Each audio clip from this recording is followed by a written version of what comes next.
Hello, आप सभी कैसे हैं। आप सभी का मेरे यूट्यूब चैनल करेंट एग्जाम में स्वागत है। आज हम लोग एसएससी जीडी एग्जाम के लिए जीके जीएस के महत्वपूर्ण प्रश्नों को देखेंगे। ये सभी प्रश्न आपके एसएससी जीडी एग्जाम के लिए बेहद ही महत्वपूर्ण होने वाले हैं। अतः आप लोग वीडियो को शुरू से लेकर आखिरी तक जरूर देखिएगा और सभी प्रश्नों को अच्छे से याद कर लीजिएगा। अगर आपको किसी भी प्रश्न का सही जवाब पता होगा तो मुझे कमेंट करके जरूर बताइएगा और वीडियो पसंद आए तो एक लाइक जरूर कीजिएगा। चलिए आइए एक एक करके शुरू करते हैं।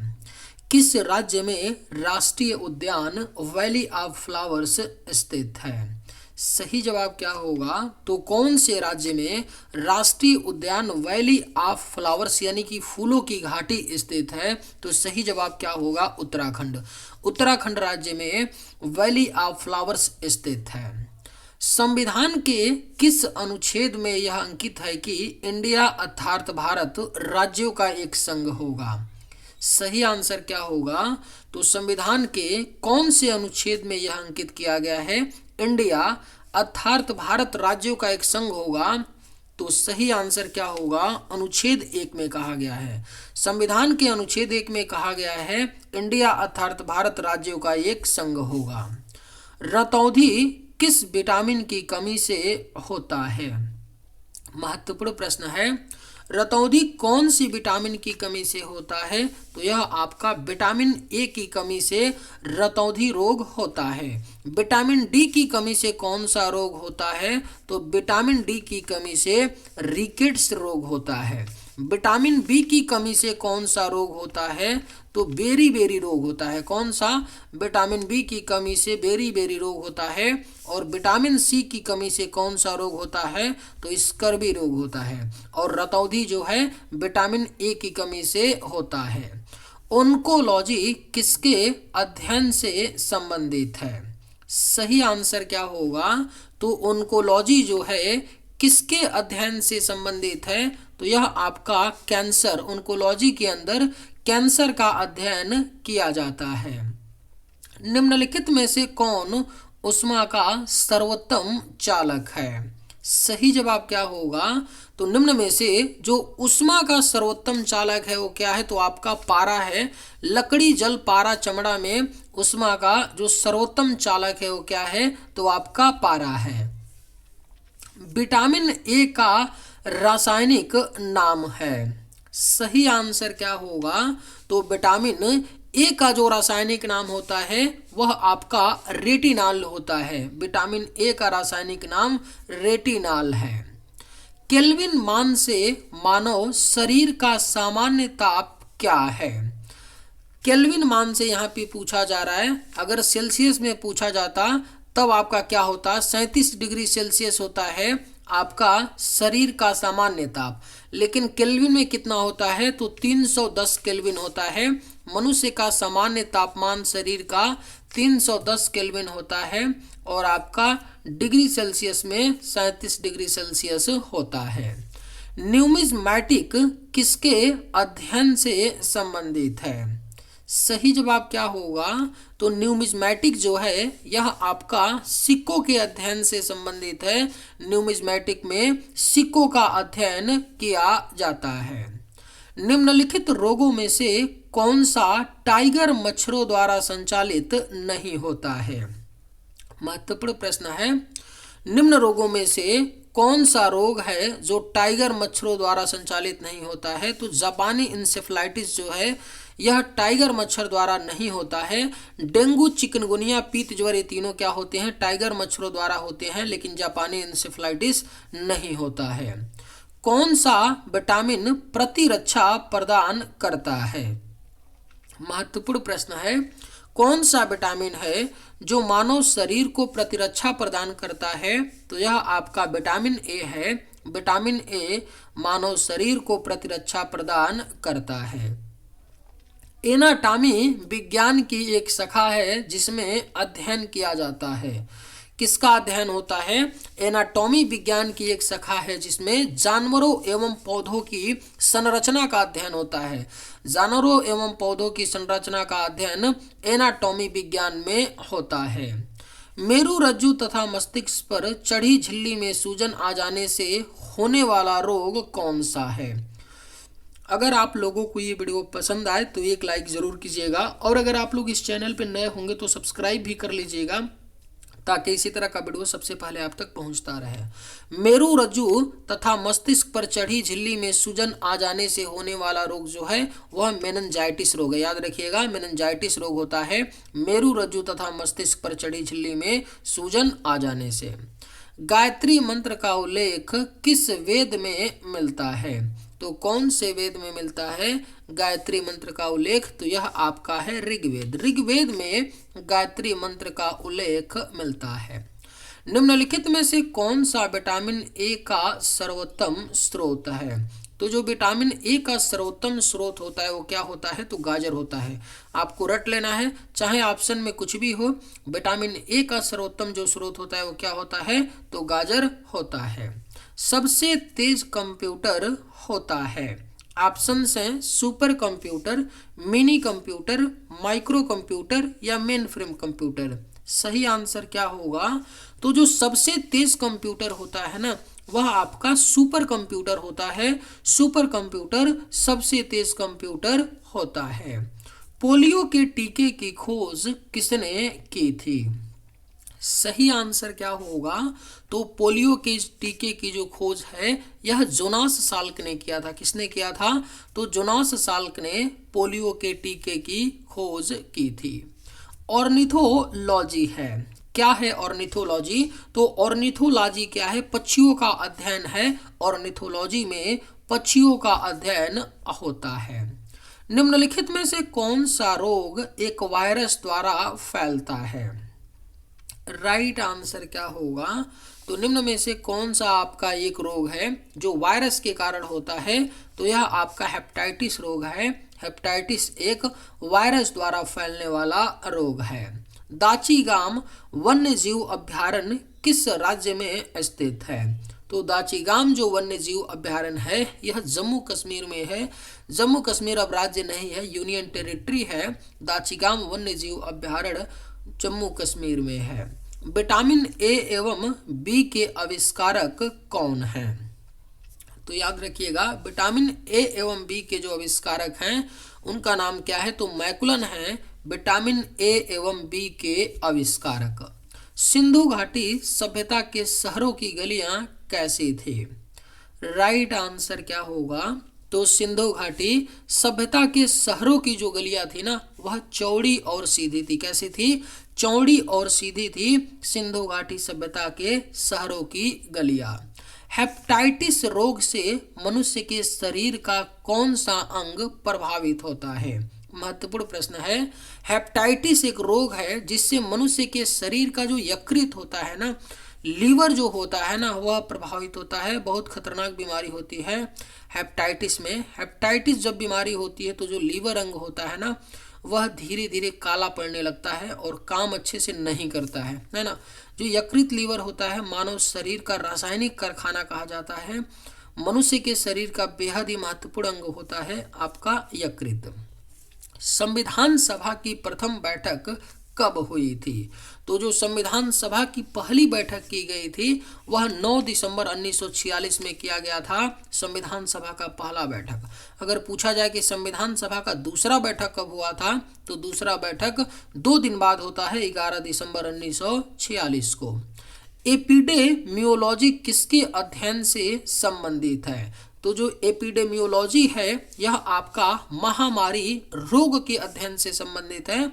एपिडेमियोलॉजी जो है महामारी रोग के अध्ययन से संबंधित है। निम्नलिखित में से कौन सा एक विटामिन ए का प्रचुरतम स्रोत है? आपके ऑप्शंस हैं पपीता, सेब, आम, अमरूद। देखिए यहाँ पर ऑप्शन में क्या है कि निम्न में से कौन सा एक विटामिन ए का प्रचुरतम स्रोत नहीं है। तो अभी हमने ऊपर डिस्कस किया था कि विटामिन ए का प्रचुरतम स्रोत क्या होता है? गाजर होता है। लेकिन ऑप्शन में तो यहाँ पे गाजर नहीं है, तो हमको ऑप्शन के हिसाब से अपना आंसर देना पड़ेगा। अगर पपीता, सेब, आम, अमरूद में हमसे पूछे विटामिन ए का जो प्रचुरतम स्रोत क्या है, तब आंसर क्या होगा? आम होगा। ठीक है, आम जो होता है, देखिए आपके जितने फल होते हैं ना उसमें थोड़ा बहुत मात्रा में सभी विटामिन पाया जाता है, लेकिन जो सबसे ज़्यादा मात्रा में किस में पाया जाता है, जैसे ए विटामिन ए गाजर में पाया जाता है, लेकिन ऑप्शन में गाजर नहीं है, तो अब हमको देखना पड़ेगा ना पपीता सेब आम अब अमरूद में किस में सबसे ज़्यादा विटामिन ए प्रचुरतम होता है, तो हमारा आंसर क्या होगा, आपका आम होगा। भोजन में उपस्थित ऊर्जा को मापा जाता है, किसमें मापा जाता है, जो भोजन में उपस्थित ऊर्जा होता है उसको हम लोग कैलोरी में मापते हैं, किसमें मापा जाता है, तो कैलोरी में मापा जाता है। सीपीयू का अर्थ क्या है, सीपीयू जो होता है इसको कंप्यूटर का दिमाग का कहा जाता है, कंप्यूटर का मस्तिष्क कहा जाता है। इसका फुल फॉर्म क्या होता है, तो सेंट्रल प्रोसेसिंग यूनिट होता है। सीपीयू का फुल फॉर्म क्या होता है, सेंट्रल प्रोसेसिंग यूनिट होता है। एलिसा परीक्षण किया जाता है, किसके लिए किया जाता है, जो एलिसा परीक्षण है ना वह एड्स पहचान के लिए, किसके लिए, एड्स पहचान के लिए एलिसा परीक्षण किया जाता है। मानस पशु विहार किस राज्य में स्थित है, करेक्ट आंसर क्या होगा, तो जो मानस पशु विहार है कौन से राज्य में स्थित है, तो यह आपका असम, असम राज्य में स्थित है मानस पशु विहार। निम्न में से कौन सा रोग कीटों के काटने से होता है, सही आंसर क्या होगा, तो बताना है कि इनमें से कौन सा रोग है जो कीटों के काटने से होता है, तो डेंगू है, डेंगू कीट के काटने से होता है ना, तो मच्छर जो होते हैं मच्छरों के काटने से डेंगू होता है। निम्न में से कौन सा उत्पाद पेंटियम ब्रांड नाम से बेचा जाता है, तो कौन सा उत्पाद है जिसको पेंटियम ब्रांड के नाम से बेचा जाता है, तो यह आपका माइक्रो प्रोसेसर है, माइक्रो प्रोसेसर पेंटियम ब्रांड के नाम से बेचा जाता है। निम्न विटामिनों में से किसमें कोबाल्ट होता है, कोबाल्ट जो है कौन से विटामिन में पाया जाता है, तो यह विटामिन बी 12 में, विटामिन बी 12 में कोबाल्ट होता है।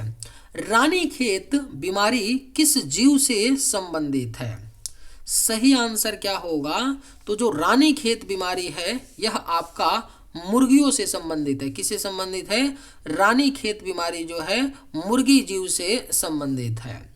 दुधवा राष्ट्रीय उद्यान कहाँ स्थित है, तो जो दुधवा राष्ट्रीय उद्यान है यह उत्तर प्रदेश राज्य में है, और उत्तर प्रदेश राज्य के लखीमपुर खीरी जिले में, कहाँ पर, तो लखीमपुर खीरी जिला, लखीमपुर जो खीरी जिला है यह उत्तर प्रदेश का सबसे बड़ा जिला है जहां पर आपका दुधवा राष्ट्रीय उद्यान है। सापेक्ष आर्द्रता को मापने के लिए किस उपकरण का प्रयोग किया जाता है, तो सापेक्ष आर्द्रता मापने के लिए हाइग्रोमीटर, हाइग्रोमीटर उपकरण का प्रयोग किया जाता है सापेक्ष आर्द्रता मापने के लिए। टिटनेस रोग निम्न में से किस नाम से भी जाना जाता है, जो टिटनेस बीमारी होती है इसको लाकजा के नाम से भी जानते हैं, किस नाम से, लाकजा के नाम से भी जाना जाता है टिटनेस बीमारी को, तो याद रखिएगा ऑप्शन सी आपका सही जवाब होगा। संविधान सभा का अस्थाई अध्यक्ष कौन था, तो जो संविधान सभा के अस्थाई अध्यक्ष थे वह डॉक्टर राजेंद्र प्रसाद थे। और अगर क्वेश्चन आपसे पूछ ले कि संविधान सभा के अस्थाई अध्यक्ष कौन बनाए गए थे, तो डॉक्टर सच्चिदानंद सिन्हा को संविधान सभा का अस्थाई अध्यक्ष बनाया गया था, है ना, तो इस बात को भी याद रखिएगा, अस्थाई अध्यक्ष। और जो संविधान सभा का दूसरा बैठक हुआ था ना 11 दिसंबर 1946 को, 11 दिसंबर 1946 को, इसी बैठक में डॉक्टर राजेंद्र प्रसाद को संविधान सभा का अस्थाई अध्यक्ष बनाया जाता है। दूध का घनत्व मापने के लिए किस उपकरण का प्रयोग किया जाता है, तो दूध की डेंसिटी घनत्व मापने के लिए लैक्टोमीटर का प्रयोग किया जाता है। अगर क्वेश्चन पूछे कि दूध की शुद्धता मापने के लिए किस उपकरण का प्रयोग करते हैं, तो भी आपका आंसर क्या होगा, लैक्टोमीटर। तपेदिक रोग किस कारण से होता है, तपेदिक जो बीमारी होती है, रोग होता है, यह जीवाणु के कारण होता है, किसके कारण होता है, तपेदिक रोग जीवाणु के कारण होता है। विटामिन जो खट्टे फलों में पाया जाता है तथा चर्म को स्वस्थ रखने के लिए जरूरी होता है, कौन सा विटामिन है, तो यह विटामिन सी है, विटामिन सी खट्टे फलों में पाया जाता है तथा चर्म यानी स्किन को स्वस्थ रखने के लिए जरूरी होता है। बिजली का प्रतिरोध मापने के लिए किस उपकरण का इस्तेमाल किया जाता है, तो जो बिजली का प्रतिरोध होता है इसको मापने के लिए ओम मीटर होता है। ओम मीटर का उपयोग किया जाता है बिजली के प्रतिरोध को मापने के लिए। ऋग्वेद में कितने मंडल हैं? अगर आप लोगों को ये वीडियो पसंद आए तो एक लाइक ज़रूर कीजिएगा, और अगर आप लोग इस चैनल पे नए होंगे तो सब्सक्राइब भी कर लीजिएगा। ऋग्वेद में कितने मंडल हैं? तो आपके 10 मंडल हैं। याद रखिएगा, ऋग्वेद में 10 मंडल हैं। प्लाज्मोडियम परजीवी का वाहक है। क्या होता है? प्लाज्मोडियम परजीवी का जो वाहक होता है वह मच्छर होता है। मच्छर प्लाज्मोडियम परजीवी का वाहक है। पंचमढ़ी जीव संरक्षण क्षेत्र कहाँ स्थित है? तो जो पंचमढ़ी जीव संरक्षण क्षेत्र है वह मध्य प्रदेश राज्य में है। कहाँ पर है? पंचमढ़ी जीव संरक्षण क्षेत्र मध्य प्रदेश राज्य में है।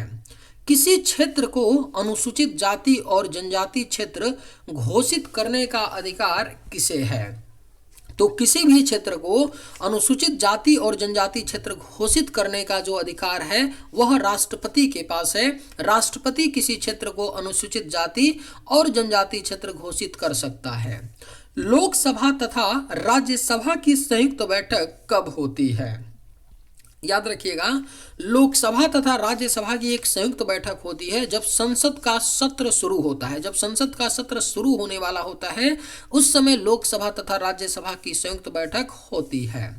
इनमें से कौन सा अनुवांशिक रोग नहीं है?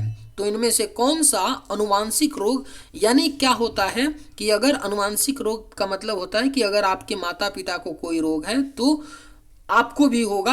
अनुवांशिक रोग का मतलब ये होता है, और आपको कोई रोग है तो आपके बच्चों को ही भी होगा। जैसे हीमोफीलिया हो गया, वडधानता हो गया, रंजकहीनता, ये तीनों क्या हैं? अनुवांशिक रोग हैं। यानी कि आपके माता पिता से आपके बच्चों में, आपके बच्चों से आपके बच्चों में ये फैलता है। रतौंधी क्या है? ऐसी बीमारी नहीं है। सूर्य प्रकाश धरती तक पहुंचने में कितने मिनट लेता है? जो सूरज की रोशनी है उसको धरती तक यानी पृथ्वी तक पहुंचने में 8.3 मिनट का समय लगता है। विटामिन B6 की कमी से पुरुष में हो जाता है। क्या होता है? विटामिन B6 की कमी के कारण पुरुषों में अरक्तता होती है, यानी रक्त की कमी होती है विटामिन B6 की कमी से पुरुषों में। शरीर के जोड़ों में गठिया रोग निम्न में से किसके जमाव से होता है? तो महत्वपूर्ण प्रश्न है, शरीर के जोड़ों में गठिया रोग जो है किस चीज के जमाव से होता है? तो यूरिक अम्ल के जमाव से होता है। यूरिक अम्ल का जमाव जब जोड़ों में हो जाता है तो गठिया रोग होता है। कंप्यूटर की डाटा की सबसे छोटी इकाई है। क्या होती है? कंप्यूटर डाटा की जो सबसे छोटी इकाई होती है उसे बिट कहते हैं। क्या कहते हैं? बिट कहा जाता है कंप्यूटर डाटा की सबसे छोटी इकाई को। भारतीय संविधान में गणना की दृष्टि से कुल कितने भाग और अनुसूचियां हैं? तो अगर गणना की दृष्टि से बात करें तो 25 भाग और 12 अनुसूचियां हैं वर्तमान में भारतीय संविधान में। शरीर में किस तत्व की कमी से घेंघा रोग होता है? तो जो घेंघा रोग होता है यह आयोडीन की कमी से होता है। किसकी कमी से? आयोडीन की कमी से घेंघा रोग होता है। हड़प्पा के खंडहर निम्नांकित में से किस नदी के तट पर पाए जाते हैं? तो जो हड़प्पा के खंडहर हैं वह रावी नदी के तट पर, हड़प्पा के खंडहर रावी नदी के तट पर पाए जाते हैं। भारत के निम्नलिखित टाइगर रिजर्व में से कौन सा मिजोरम में अवस्थित है? तो याद रखिएगा, जो भारत का टाइगर रिजर्व है जो मिजोरम में अवस्थित है तो यह आपका है डम्फा। डम्फा टाइगर रिजर्व जो है यह कहाँ पर है? तो मिजोरम राज्य में। कंप्यूटर की अस्थायी स्मृति को क्या कहते हैं?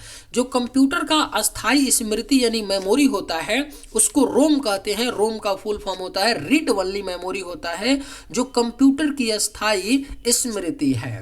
पेरियार अभयारण्य कहाँ स्थित है? करेक्ट आंसर क्या होगा? तो पेरियार अभयारण्य जो है यह केरल राज्य में स्थित है। पेरियार अभयारण्य। शिवपुरी राष्ट्रीय पार्क कहाँ स्थित है? सही आंसर क्या होगा? तो शिवपुरी राष्ट्रीय पार्क जो है यह आपका मध्य प्रदेश राज्य में है। कहाँ पर है? शिवपुरी राष्ट्रीय पार्क मध्य प्रदेश राज्य में स्थित है। मोहनजोदड़ो के खंडहर निम्नांकित में से किस नदी के तट पर पाए जाते हैं? देखिए, अभी हमने ऊपर पढ़ा क्या, मोहनजोदड़ो के खंडहर यहाँ पूछ रहा है किस नदी के तट पर पाए जाते हैं, तो सिंधु। जब मोहनजोदड़ो पूछेगा कि मोहनजोदड़ो के खंडहर किस नदी के तट पर पाए जाते हैं, तो सिंधु नदी के। वेदों की संख्या कितनी है? तो वेदों की जो संख्या है वह 4 है, आप सबको पता होगा। ऋग्वेद, यजुर्वेद, सामवेद, अथर्ववेद, यही आपके क्या हैं, 4 वेद हैं। इलेक्ट्रॉनिक कंप्यूटर का आविष्कार किसने किया था? तो जो इलेक्ट्रॉनिक कंप्यूटर था इसका आविष्कार एलन एम ट्यूरिंग ने किया था। अगर पूछे कंप्यूटर का आविष्कार तब चार्ल्स बेबेज होगा, लेकिन पूछे इलेक्ट्रॉनिक कंप्यूटर का आविष्कार किसने किया, तो एलन एम ट्यूरिंग ने किया था। पहला कंप्यूटर किसने बनाया था? तो जो पहला कंप्यूटर बनाया गया था वह चार्ल्स बेबेज के द्वारा। किसने? चार्ल्स बेबेज ने पहला कंप्यूटर बनाया था।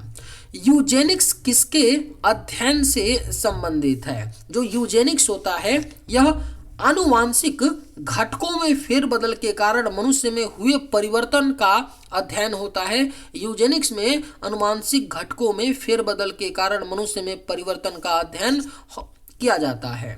1938 में किस व्यक्ति ने वयस्क मताधिकार के आधार पर संविधान सभा के गठन की मांग की थी? तो यह मांग जवाहरलाल नेहरू ने किया था। किसने किया था?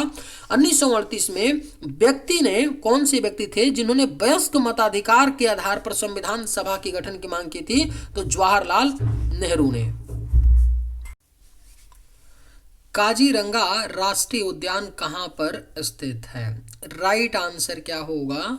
तो काजीरंगा राष्ट्रीय उद्यान जो है यह आपका असम राज्य में स्थित है। काजीरंगा राष्ट्रीय उद्यान। निम्न में से कौन सी एक यंत्र सामग्री नहीं है? सही आंसर क्या होगा? तो निम्न में से कौन सी एक यंत्र सामग्री नहीं है? कीबोर्ड, प्रिंटर, माउस या प्रचालन तंत्र? तो सही जवाब ऑप्शन डी होगा। प्रचालन तंत्र क्या है? एक यंत्र सामग्री नहीं। सौर प्रणाली की खोज किसने की थी? राइट आंसर क्या होगा? तो सौर प्रणाली की खोज जो है यह कापरनिकस ने की थी। सौर प्रणाली की खोज। सुपर कंप्यूटर के लिए शब्द लंबाई का परास होता है, क्या होता है? तो 64 बिट तक होता है। सुपर कंप्यूटर के लिए जो शब्द लंबाई का परास होता है वह 64 बिट तक होता है। काजीरंगा किसके लिए जाना जाता है? जो काजीरंगा है यह आपका एक सिंह के गैंडे के लिए जाना जाता है। काजीरंगा। वैज्ञानिक जिन्होंने सर्वप्रथम खोज की कि पृथ्वी सूर्य के चारों ओर घूमती है, किसने किया था? तो कापरनिकस ने ही सबसे पहले खोज की थी कि पृथ्वी जो है सूर्य के चारों ओर घूमती है। कौन से ग्रहों के चारों ओर घूमने वाले उपग्रह नहीं हैं? यानी कौन से ग्रह हैं जिनके चारों तरफ घूमने वाले उपग्रह नहीं हैं? तो बुध तथा शुक्र हैं। सौरमंडल के 2 ग्रह बुध तथा शुक्र ऐसे हैं जिनके कोई क्या है, उपग्रह नहीं हैं। निम्नलिखित में से कौन सा तारा पृथ्वी के सर्वाधिक समीप है? तो जो पृथ्वी के सर्वाधिक समीप तारा है वह क्या है? सूर्य। सूर्य एक तारा है जो पृथ्वी के सर्वाधिक समीप है। विशाल स्नानागार ग्रेट बाथ कहाँ मिला था? तो जो विशाल स्नानागार है यह मोहनजोदड़ो में मिला था। ऑप्शन बी आपका सही होगा। किनके बीच की औसत दूरी को खगोलीय एकक कहा जाता है? तो जो खगोलीय एकक कहा जाता है यह सूर्य तथा पृथ्वी के बीच की दूरी को खगोलीय एकक कहा जाता है। वैदिक काल में राजा जनता से जो कर वसूल करता था उसे क्या कहते थे? महत्वपूर्ण प्रश्न है। वैदिक काल में राजा जनता से जो कर वसूल करता था उसको बलि कहा जाता था। ऑप्शन बी सही होगा। कंप्यूटर सिस्टम के किस भाग को भौतिक रूप से स्पर्श किया जा सकता है? तो यह क्या होता है? हार्डवेयर। कंप्यूटर सिस्टम का जो हार्डवेयर होता है उसको भौतिक रूप से स्पर्श कर सकते हैं। निम्नलिखित में से कौन सा शब्द भारत के संविधान की प्रस्तावना में नहीं है? तो लोक कल्याण जो शब्द है वह क्या है? भारत के संविधान की प्रस्तावना में लोक कल्याण नहीं है। समाजवादी, पंथ निरपेक्ष, प्रभुत्व संपन्न, ये तीनों शब्द हैं। विटामिन डी का सर्वोत्तम स्रोत क्या है? तो जो विटामिन डी का सर्वोत्तम स्रोत होता है वह क्या है? सूर्य का प्रकाश है। उपनिषदों की संख्या कितनी है? तो जो उपनिषद हैं उनकी संख्या कुल कितनी है? तो 108 है उपनिषदों की संख्या। मध्य रात्रि सूर्य का क्या अर्थ है? मध्य रात्रि सूर्य का अर्थ क्या होता है? तो सूर्य का ध्रुवीय वृत्त में देर तक चमकना होता है मध्य रात्रि सूर्य का अर्थ। चलिए आज के वीडियो में बस इतना ही। अगर आप सभी को ये वीडियो पसंद आए तो एक लाइक जरूर कीजिएगा। थैंक्स।